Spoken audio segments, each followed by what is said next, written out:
نبی علیہ الصلوۃ والسلام نے لعنت بھیجی ان عورتوں پر کہ جو عورتیں جعلی بال لگاتی ہیں یا اپنے دانتوں کے اندر وہ خوبصورتی پیدا کرنے کے لیے آلات کا استعمال کرتی ہیں یا اپنے جسم پر نقش و نگار بنواتی ہیں، کہ جتنے بھی یہ جعلی کام ہو رہے ہیں ان کے بارے میں حضور نے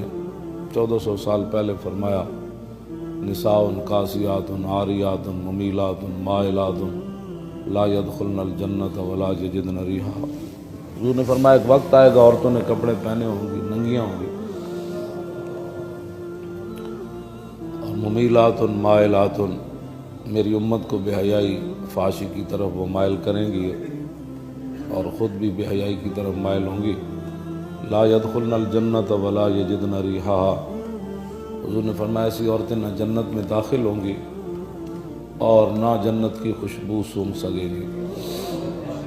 یہ سارے معاملات جو آج چل رہے ہیں میرے آقا، فلسفیوں سے جو حل نہ ہوا، نکتہ وروں سے جو کھل نہ سکا،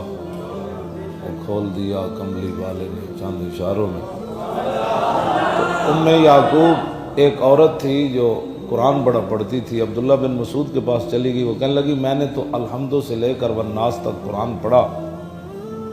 مجھے تو پورے قرآن میں کہیں بھی نہیں آیا کہ اللہ نے ایسی عورتوں پر لعنت فرمائی ہے۔ تو عبداللہ بن مسعود فرمایا لو کراتی لوجدتی ہے، فرمایا تو نے قرآن پڑھا ہی نہیں، اگر پڑھا ہوتا تو تمہیں یہ بات مل جاتی۔ تو عبداللہ بن مسعود کو وہ عورت ام یعقوب کہنے لگی کہ آپ نے یہ جو مسئلہ بیان کیا ہے کہ ایسی عورتوں پر حضور اللہ نے لعنت فرمائی ہے، جعلی بال لگانے والوں کے لیے، گودنے والوں کے لیے، اپنے یہاں سوئیاں مار مار کے چیزیں بنانا، ان ساری باتیں جو ہے وہ، تو یہ تو فرمایا کہ یہ کام تو آپ کی بیوی بھی کرتی ہے۔ جب اس عورت نے آپ کو یہ کہا نا تو آپ نے فرمایا میں ادھر بیٹھا ہوں، ادھر تو جا میرے گھر۔ تو وہ گئی تو آپ کی بیوی تو یہ کام نہیں کرتی تھی، تو واپس آئی تو کہا کہ نہیں آپ کی بیوی تو یہ کام نہیں کرتی۔ تو آپ نے فرمایا اگر کرتی ہوتی تو میرے گھر وہ رہ کیسے سکتی تھی؟